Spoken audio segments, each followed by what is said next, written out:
Bonjour à tous, aujourd'hui nous sommes le mardi 18 janvier 2022 et je vais faire un petit tirage intemporel concernant la question comment mon autre fonctionne, quelle est son essentialité et bien entendu que pouvons-nous adopter dans notre couple. Est-ce que je peux changer quelque chose? Est-ce que je trouverai ma place? Est-ce que nous sommes compatibles? Et donc, bien sûr, d'essayer de mieux comprendre votre partenaire du moment, si vous êtes en couple, évidemment. Voilà.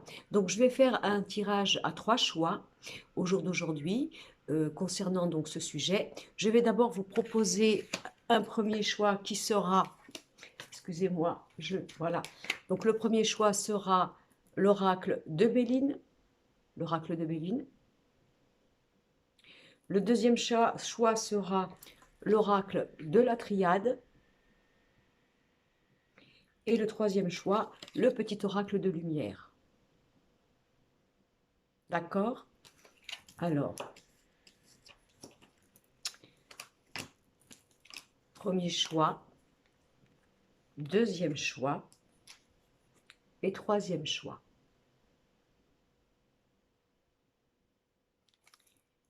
Pour le premier choix, donc le sujet est comment fonctionne mon autre, quelle est son essentialité, comment il fonctionne effectivement, quelles sont ses bases, quelles sont ses recherches au niveau de sa vie, au niveau de ce qu'il apporte à l'autre, au niveau de ses valeurs et comment mieux le comprendre, évidemment. D'accord? Donc, je vais faire comme d'habitude, je ne vais pas vous présenter mes cartes parce que je n'ai pas la commodité de pouvoir le faire, comme je vous ai dit plusieurs fois dans plusieurs vidéos, de montrer mes cartes, etc. Donc, j'ai fait déjà des tirages. Et je vais juste vous expliquer, moi, ce que je vois, ce que je ressens, ce qu'on me donne pour vous, à vous dire à ce jour, concernant votre relation, je pense, surtout au niveau du couple, au niveau du sentimental. Donc, dans le premier groupe, donc celui-ci, nous avons quelqu'un qui fonctionne surtout avec le matériel, la construction, la base, le côté fondamental de pouvoir réussir dans la vie. Alors, encore une fois, ça ne veut pas dire que cette personne est vénale, que cette personne est le calculateur, calculatrice, puisque bien sûr, ça c'est aussi bien pour les messieurs que pour les dames, hein, c'est vous, en fonction de votre vie, que vous soyez un monsieur, ben, en fonction de la femme qui occupe votre cœur, en fonction de vous, mesdames, de l'homme qui occupe votre cœur.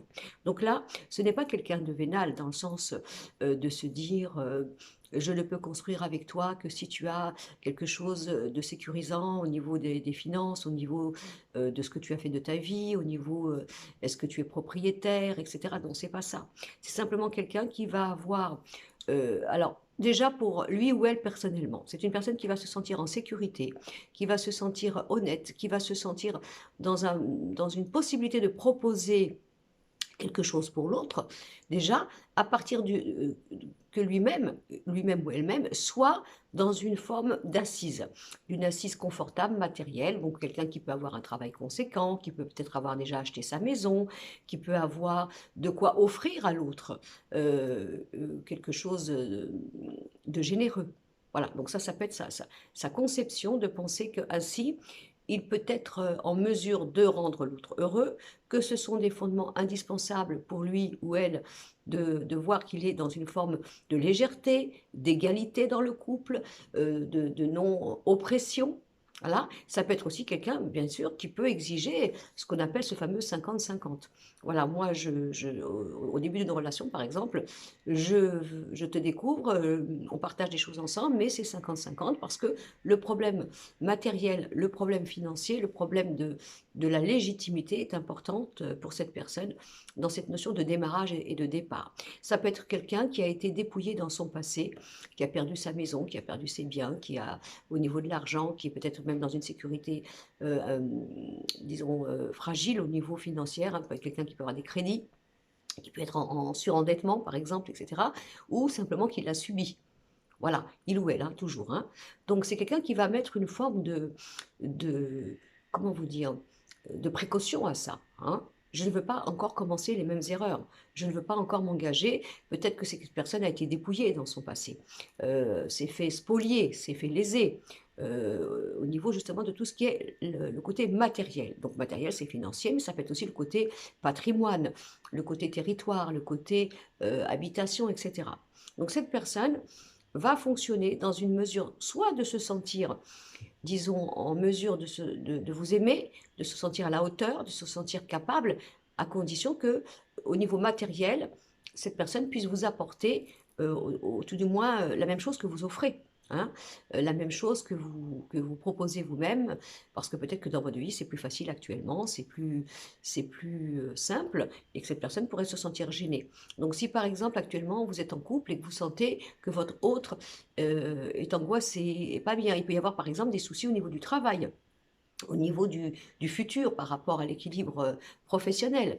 Est-ce que cette personne va garder sa place? Est-ce que cette personne est en plein chômage? Est-ce que cette personne ressent une forme de ruine, voyez, au niveau de ses assises? Donc si par exemple, ça peut être, si vous sentez votre autre dans une forme d'éloignement, de réflexion, de malaise, de dépression, parce que l'argent, pour cette personne, est très important pour qu'elle puisse se sentir équilibré, légitime, légitimé aussi. Vous voyez, ça peut être aussi des problématiques que l'on peut avoir au niveau d'un passé, comme quoi on ne peut pas s'acoquiner avec quelqu'un si l'autre personne n'a pas construit sa vie, n'est pas financièrement, disons, je dirais, comblée, on va dire ça comme ça, si cette personne a tout ce qu'il faut dans sa propre vie pour pouvoir avoir un équilibre au niveau d'un couple, au niveau d'une relation, au niveau d'échange entre vous deux. Voilà, il peut y avoir aussi, alors c'est rigolo parce que enfin c'est pas rigolo, dans votre autre, il y aurait une forme d'idéal aussi, de fantasme. Alors fantasme, c'est pas péjoratif, hein, mais de faire une affaire à deux. Vous voyez, comme si vous pourriez vous unir dans la notion de faire un travail à deux, de faire une activité à deux. Pourquoi? Parce que ça serait pour cette personne, consciemment ou inconsciemment, le summum. Le summum. La base pour cette personne, je ne sais pas combien de fois j'ai dit cette personne, mais bon, pour votre autre, de se sentir heureux, heureuse, équilibré, dans un bon avancement, dans un futur constructif, la construction se fait par rapport au matériel. Alors aussi, ça pourrait être quelqu'un, par exemple, si vous êtes en couple, euh, vous avez rencontré quelqu'un, cette personne n'est pas libre ou est en train de penser à se séparer, ben, la personne pourrait se dire, oui, mais alors si je me sépare, je perds tout ce que j'ai construit. Je n'aime peut-être plus mon autre, enfin mon conjoint ou ma conjointe, hein, mais je vais perdre toute ma construction, tout mon édifice que j'ai eu des années à mettre en place. Et est-ce que vraiment je peux perdre tout ça? Alors c'est pour ça, l'argent, le côté financier est très important pour votre autre dans toutes les raisons que je viens de vous citer. Alors, en fonction de votre propre situation actuelle, si vous avez choisi le premier tas, ça peut vous renvoyer des explications sur des réflexions, des lenteurs, comment vous dire, des peurs. Voilà. Encore une fois, on ne va pas dire que cet autre, votre autre, est quelqu'un d'intéressé, de vénal. C'est pas ça. Mais le côté sécurisant, matériel, constructif dans l'avenir est pour lui une base, une valeur indispensable à l'amour. Cette manière d'apporter à l'autre, ou alors de faire ensemble à deux, égal, pour qu'il n'y ait pas de fragilité par rapport au côté matériel et financier. Voilà. Alors, il se peut aussi que dans votre couple actuellement, vous soyez amène à vouloir créer une entreprise à deux, faire un business à deux, et votre autre, je pense, le ressentirait comme une forme de Graal, de finalité, de quelque chose d'idéal pour lui et ou pour elle. C'est sa manière de concevoir l'amour dans une notion de pouvoir s'enrichir à deux mutuellement dans un projet commun et donc de lui donner cette passion, ce regard sur le futur, ce regard sur une forme de construction intelligente et positive à partir du moment où dans le couple, on ne vit pas la complication par rapport au financier, la perte au niveau du financier, le fait de pouvoir s'enrichir mutuellement au niveau du financier. Ça peut être quelqu'un qui peut mettre des réticences au niveau de décisions ou de choix à prendre futurs pour une révolution parce que cette personne a peur de perdre ses acquis, de toutes ses constructions, quoi que ce soit. Ça peut être aussi quelqu'un qui a vraiment été dépouillé dans son passé, qui a été ruiné, qui a tout perdu et qui peut se sentir en malaise. Parce que dans son inconscient, on ne peut pas venir comme ça dans la vie de quelqu'un en étant comme un mendiant, en fin de compte, un mendiant, mendiante, en étant qu'on puisse subvenir à ses besoins. Voilà, donc ça peut être quelqu'un qui peut refuser cette construction avec vous parce il ou elle ne se sent pas dans une forme d'équilibre vis-à-vis de vous, vis-à-vis d'être en égal-égal, de vous apporter tout ce que vous pourriez lui apporter. Voilà. Et puis on peut aussi rencontrer, bien entendu, des couples où cette personne va donner l'impression qu'elle ne peut pas s'acoquiner avec des gens qui sont socialement moins bien, enfin moins élevés qu'elle au niveau de la matérialité, au niveau du financier, etc. Alors encore une fois, ne regardez pas votre conjoint ou votre conjointe comme quelqu'un de calculateur, de vénal, d'intéressé, mais euh, voilà ce qui se passe. Si jamais vous aviez des doutes sur votre partenaire concernant son intérêt de vous approcher parce qu'il pourrait y avoir chez lui ce côté un peu alors là, dans ces cas-là, on va parler de vénalité, hein, d'accord? Je viens dans ta vie parce que toi, tu es bien, parce que toi, tu es fortuné, parce que toi, tu as tout ce qu'il faut. Et vous pourriez vous poser des questions à savoir, est-ce que cette personne m'aime vraiment ou est-ce que c'est par rapport au confort que je puisse lui apporter, que, ce conjoint ou cette conjointe rentrerait dans ma vie. Est-ce que si jamais je n'ai plus rien demain, est-ce que cette personne reste avec moi? Voilà. Donc ça, ce sont des mémoires de vie passée par rapport à votre autre. Ça peut être des mémoires du vécu par rapport à cette vie, et qui fait que dans votre relation, le problème financier, équilibre, légitimité, suspicion au niveau de l'argent pourrait rentrer en ligne de mise. Après, ça peut être aussi, excusez-moi, j'ai toujours mon angine, une forme de personne qui se réalise dans le fait de se sentir établi, réalisé, réussi dans sa vie, si il ou elle a réussi matériellement quelque chose de concret. Le bonheur ne peut pas être entier si, au niveau financier, il n'y a pas la jouissance de pouvoir avoir ce qu'il faut et donc pouvoir être heureux. Voilà. Alors c'est un petit peu, bien sûr, c'est un message intemporel. Si ce premier tas vous parle, ben, écoutez, j'en suis ravie. S'il ne vous parle pas, ben, c'est pas grave, c'est peut-être un autre tas qui va vous parler, et puis vous verrez bien. Hein. Mais voilà ce que je reçois par rapport au premier choix. Alors, nous avons maintenant le deuxième choix qui était l'oracle de la triade. Voilà. Alors, toujours pareil, comment mon autre fonctionne, quelle est son essentialité, quelle est sa primordialité au niveau de l'amour, et bien là, nous avons quelqu'un qui, depuis qu'il ou elle est né, recherche sa fameuse âme sœur. Voilà.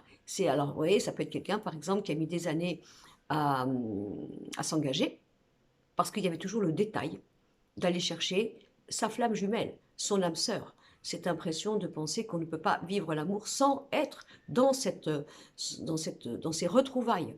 L'amour ne peut pas être heureux, ne peut pas être engagé, ne peut pas être construit s'il manque un détail. Si on n'est pas comme des jumeaux, par exemple. Hein.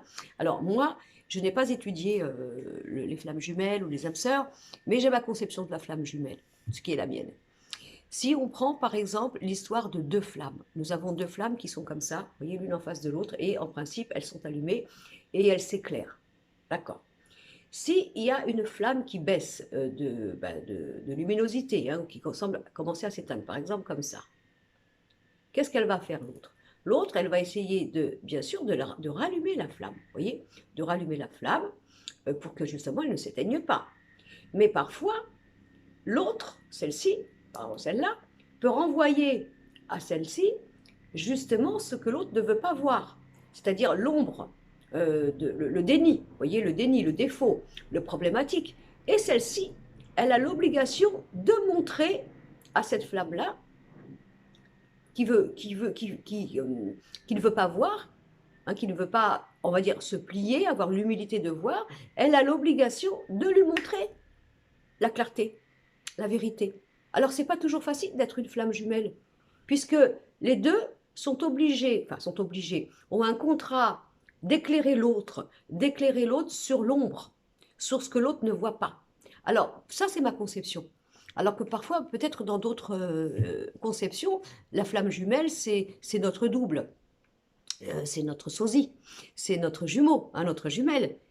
Eh bien, moi, je ne suis pas tout à fait d'accord. Je dirais que là, il y a un engagement, un contrat, soit de montrer à l'autre, bah, justement, si c'est un trop, s'il est trop dans le mépris de lui ou de elle et la dévalorisation, bien justement, de rallumer la flamme, d'accord, hein, de lui dire non, non, non, non, mais regarde tes beautés, regarde tes qualités, regarde ce que tu sais faire, ne rentre pas dans cette forme de dépression. Mais par contre, si l'autre brille trop, vous voyez qu'elle est un peu trop dans l'orgueil, dans l'ego, dans la suffisance, dans, comment vous dire, dans la chimère, hein, eh bien l'autre est obligée, elle est obligée de lui montrer la vérité. Alors, ce n'est pas toujours flamme jumelle, ne veut pas toujours dire que c'est agréable. Ce serait un contrat, en gros, de miroir, de dire à l'autre, là, tu es dans l'erreur, là, tu es dans la bêtise, et c'est moi qui vais te le dire. Alors, c'est pas très agréable, mais c'est moi qui vais te le dire. Voilà. Toujours montrer à l'autre ce qui lui manque. Ce qui lui manque, ce qui serait agréable pour l'autre de comprendre pour son mieux, hein, pour son bien faire à l'autre, bien sûr, et l'autre a le devoir d'éclairer. Donc là, on a un tirage au niveau de votre autre qui, depuis sa conception de connaître l'amour, désire rencontrer, un peu comme si c'était un homme ou une femme qui dirait « moi, je veux rencontrer l'amour une seule fois et je vais donc me marier, avoir des enfants, à la vie, à la mort. C'est comme ça que je conçois l'amour. C'est un contrat, un peu comme on fait quand on va à l'église, hein, soi-disant, à l'église, n'importe quoi. Quand je dis l'église, n'importe quel dogme religieux, hein, c'est pas que le côté catholique, bien sûr, mais comme si ce qui était scellé ne devait plus jamais être détruit. Donc ça peut être quelqu'un qui va avoir cette précaution de toujours être dans le détail, dans le fait que ça ne peut pas aller, parce que ça ne peut pas être mon âme sœur, parce que j'ai décidé, moi, que pour aimer, il fallait que ce soit un contrat à vie. Un contrat à vie dont je ne dois pas me tromper. Voilà. Et donc, ça peut mettre votre partenaire dans cette forme d'insatisfaction, vous voyez, d'insatisfaction. Oui, on est pas mal, mais c'est pas ça. On n'est pas si compatible que ça. On n'est pas, on s'entend pas, on pense pas pareil. On n'est pas identique. Voilà. Donc évidemment, vous me direz, dans un couple, on a quand même besoin de s'entendre, ou tout du moins de communiquer. La communication est très importante. Communiquer veut dire, écoute ce que je vais te dire, écoute ce que je ressens. Ça ne veut pas dire que tu es coupable. Simplement, moi, dans ton attitude, dans ta manière de faire, de t'exprimer ou d'avoir fait, voilà ce que moi j'ai ressenti. Voilà. Est-ce que tu peux m'entendre? Est-ce que tu peux comprendre au niveau de mon évolution, de mon émotivité, de mon énergie, de mes blessures? Quand toi tu agis comme ça, ce que ça me fait, est-ce qu'on peut trouver un compromis? Est-ce que tu veux m'entendre? En général, la base d'une discussion, c'est comme ça. Mais bien souvent, on est tous pareils. L'autre se sent injustement accusé, pris en faute, etc. Celui qui va parler a l'impression qu'il n'a pas été entendu parce que c'est le but, c'était pas de juger, c'était de dire voilà, peu importe, j'ai raison ou j'ai tort, mais dans ton attitude que tu as eue, moi j'ai ressenti ça. Alors je te dis une fois, je te dis deux fois, je te dis trois fois, est-ce que je suis entendu? Au lieu, quand je te parle, dès que j'ai parlé, que tu te justifies d'avoir eu raison, tu te justifies de ne pas avoir fait mal, etc. C'est pas ça le but. Le but, c'est que dans ce que tu fais, voilà ce que ça me renvoie. Bon, on revient à nos moutons. Donc dans ce jeu-là, c'est quelqu'un qui va chercher depuis qu'il est né ce côté magnifique, pur, en osmose de l'amour. Et donc, alors ça peut être quelqu'un qui va être titilleuse, hein, bien sûr, hein, dans la peur de croire que là, il ou elle n'est pas heureux parce que ce n'était pas sa mission, ce n'était pas ce qu'il ou elle s'était promis depuis qu'il est tout petit. Hein, petite, comment je conçois l'amour? Ben moi, l'amour, ça doit être comme si je trouvais mon double. Alors mon double, évidemment, c'est chouette, mais le double, ça permet aussi la complémentarité. Hein, il y a une différence entre on n'est pas spécialement pareil, on s'écoute, on s'entend, on se comprend, on va changer pour l'intérêt de notre couple ce qui semble te blesser, ce qui semble t'avoir fait mal, qu'est-ce que je peux y faire? Ça ne veut pas dire que moi je m'efface ou je m'éteins, ça veut dire que dans l'intérêt de notre amour, j'ai pu être maladroit, maladroite, j'ai pu faire des erreurs, tu me l'as dit une fois, tu me l'as dit deux fois, tu me l'as dit trois fois, très bien, je l'ai entendu et je l'ai conscientisé, et par amour pour toi et surtout pour moi, parce que dans ce que tu me renvoies, j'ai peut-être tort aussi, j'agis comme ça avec toi, mais je peux aussi agir avec d'autres personnes comme ça, j'ai pu être blessant, blessante, maladroit, maladroite, effectivement, ça me parle, malheureusement, ça retombe sur toi que j'aime, et donc je vais en prendre en considération. Alors d'abord, je vais le faire pour moi, puis je vais le faire pour toi, voilà. Mais là, on pourrait avoir des personnes qui pourraient partir ne pas construire, penser que c'est inutile pour le moindre détail. Le moindre détail parce que ce n'est pas dans son inconscient, cette personne, la représentation de l'amour, la manière dont cette personne cherche l'amour. Alors on peut avoir là des éternels célibataires, hommes ou femmes, des personnes qui se sentent, comment vous dire, dans cette éternelle recherche de son double et qui va être pointilleux, pointilleuse euh, dans, dans le fait d'arrêter toute forme de relation à partir du moment où il y a un détail qui soi-disant lui renvoie le fait que ce n'est pas son âme sœur. Voilà, ce n'est pas, c'est pas cette personne. Voilà, c'est pas ça.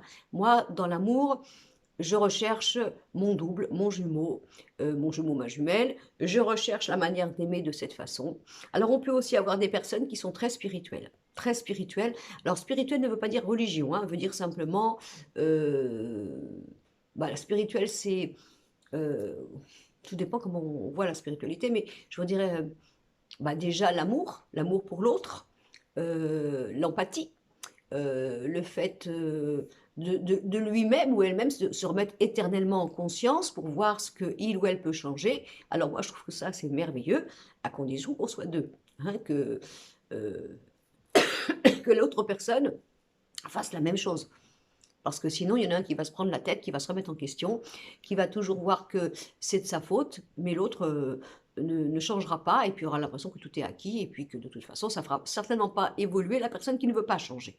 Donc on peut avoir aussi des personnes comme ça qui sont dans cette forme d'amour pour rechercher justement la gémilité, être en auto-questionnement permanent, en auto-remise de questions permanent, en auto-impression que pour trouver ce fameuse fusion et union, alors il y a vraiment un besoin de renaissance, de ressusciter, excusez-moi, je suis désolée, et à chaque fois de, de décortiquer les choses.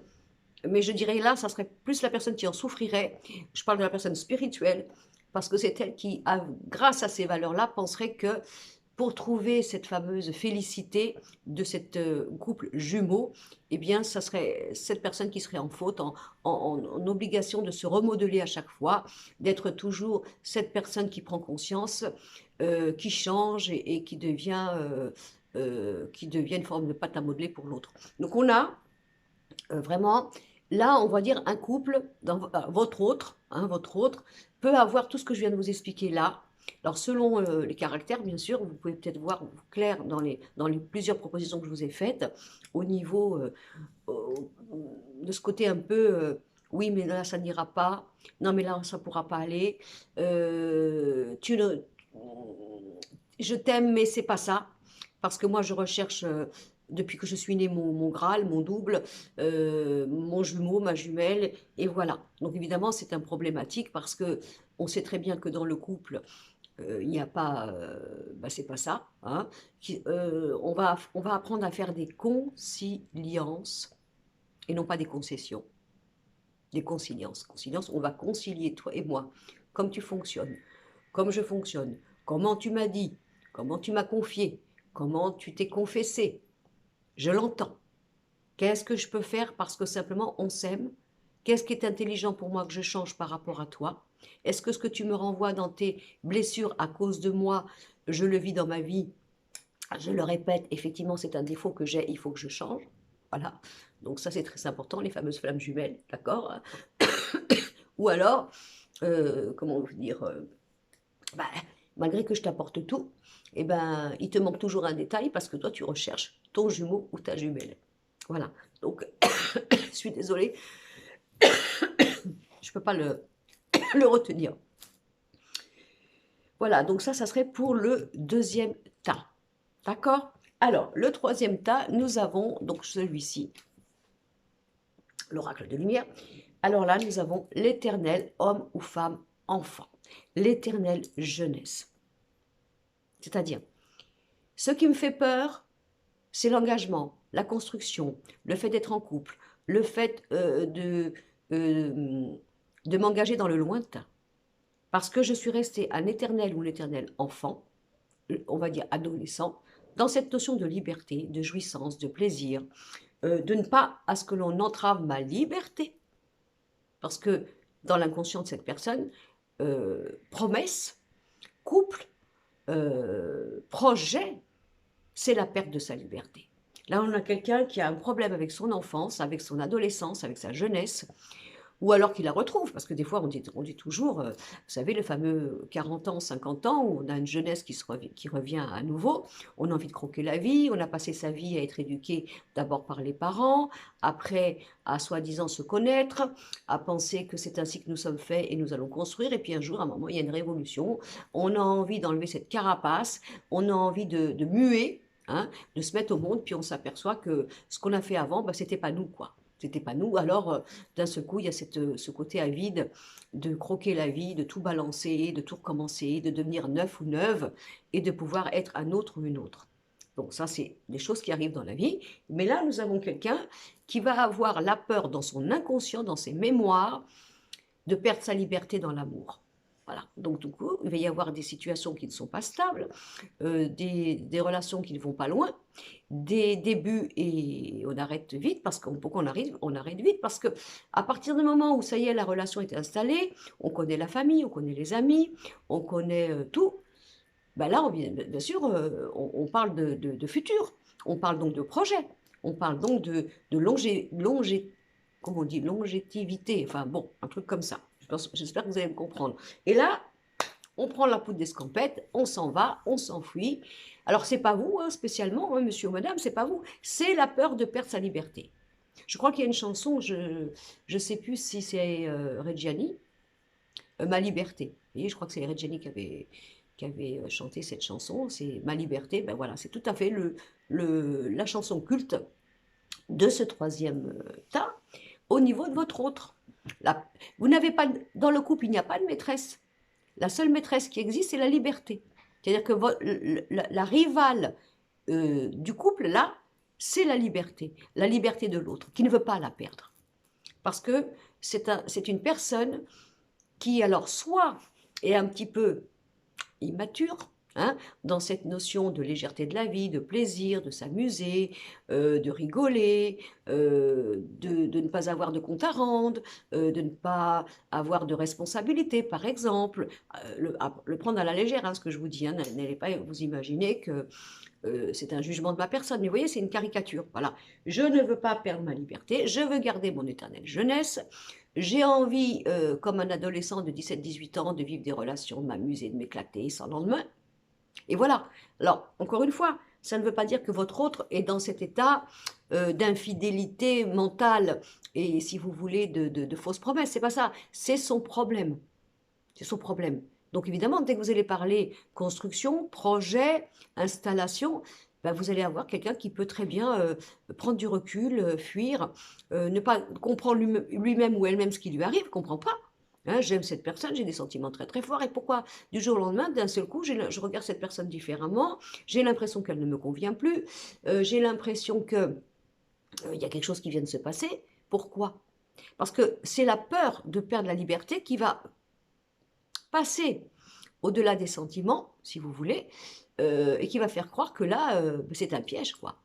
Et que là, soi-disant, vous n'êtes pas la bonne personne ou le bon conjoint ou conjointe, parce que, évidemment, c'est pas vous. C'est la peur de la liberté de l'autre dans l'engagement du couple, dans la longévité, dans la construction et dans le projet. Alors, ça peut être aussi, vous avez peut-être, je ne dis pas, vous avez peut-être rencontré des gens, voilà, qui jonglent avec la vie, qui s'amusent, qui sont des séducteurs ou séductrices à vitam aeternam. Eux-mêmes sont malheureux parce qu'ils ne comprennent pas, ils disent non, je ne comprends pas. À chaque fois que j'arrive à vouloir projeter quelque chose, eh ben, il y a quelque chose qui capote, ça ne va pas, mes sentiments s'éteignent, j'ai une peur bleue, qu'est-ce qui se passe? Tout simplement parce que dans, disons, la mémoire de cette personne, dans son inconscient, c'est surtout quelqu'un qui veut vivre tout le temps comme lorsqu'on avait 18 ans, 20 ans, que la vie s'ouvrait, que tout était permis, qu'on pouvait vivre avec légèreté, sans trop de responsabilité, et que ben, chaque aventure nouvelle à rencontrer ben, serait merveilleuse, ferait pétiller, serait dans le côté passion, vous voyez. Donc on peut avoir ça. Donc vous me diriez, ah oui, mais alors comment on va faire, moi, parce que comment on peut faire si on s'aime Et que dans ces cas-là, la peur au ventre de l'autre, ça serait de perdre la liberté parce que moi, je lui propose un projet. Ben, moi, je serais vous, je proposerais, enfin, je proposerais, je ne serais pas euh, l'instigateur ou l'instigatrice du projet. À la limite, il faut que ce soit plus vous qui vous fassiez désirer. Vous comprenez? Vous faites désirer, vous ne faites pas de projet, c'est un peu comme si vous, vous viviez, si c'est possible, un peu comme ça au jour le jour, et c'est l'autre qui va, peut-être en voyant ça, se sentir libre.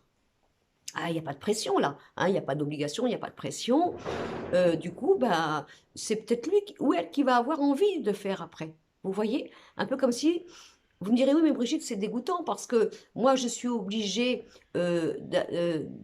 d'inhiber mon futur, mes projets, mes désirs. Et j'existe aussi, moi, dans la relation. On est d'accord. On est d'accord. Mais si vous aimez cette personne, en gros, moins vous proposez, moins vous engagez, moins vous projetez, voilà, c'est ça, plus ça sera peut-être l'autre qui va gentiment, euh, avec simplicité et sécurité, proposer de lui-même ou de elle-même. Voilà. En gros, là, ça serait vraiment le fait de dire que si vous vous faites le jeu, de dire, eh ben, écoute, on s'aime, on vit au jour le jour, on verra, hein, profitons de la vie, on n'est pas là, la vie, faut la croquer, bien, c'est peut-être l'autre personne qui va s'inquiéter et qui va commencer à vouloir parler justement de futurs projets, de choses comme ça. Voilà, voilà ce que j'ai. Donc, quel que soit ce que vous rencontrez dans votre couple, si ce troisième tas vous parle, voilà pourquoi. Parce que quand je dis comment votre autre fonctionne ou ses priorités, c'est aussi comment il dysfonctionne par rapport à ses mémoires. Hein.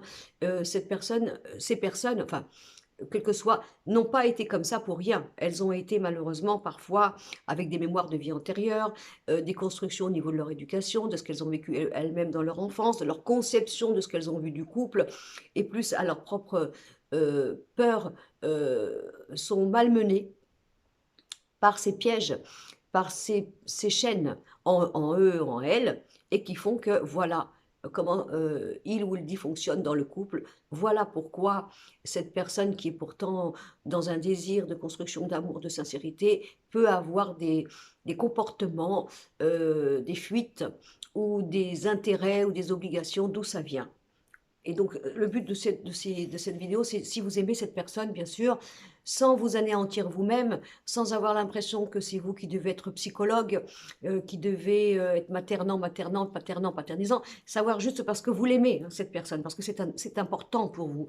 Juste comprendre comment cette personne dysfonctionne dans son inconscient, pourquoi cette personne a telle et telle réaction, et puis si vous avez un intérêt de continuer avec cette personne, savoir comment faire pour pouvoir avancer dans la voie que vous souhaitez pour tous les deux, dans le bonheur que vous devez recevoir vous-même pour être heureux et mieux comprendre l'autre. Voilà, j'espère que cette vidéo vous aura plu. Encore une fois, vous le savez très bien, ce sont des messages intemporels. On ne peut pas aller profondément dans la vie de chaque personne, cas par cas, ça on le fait en consultation, bien sûr, quand vous venez nous consulter ou par téléphone. Mais donc, c'est général. Si jamais cela vous a apporté quelque chose, un déclic, un clin d'œil, une aide, un conseil, alors je serai la plus heureuse. Je vous souhaite une bonne journée et je vous remercie encore de regarder mes vidéos.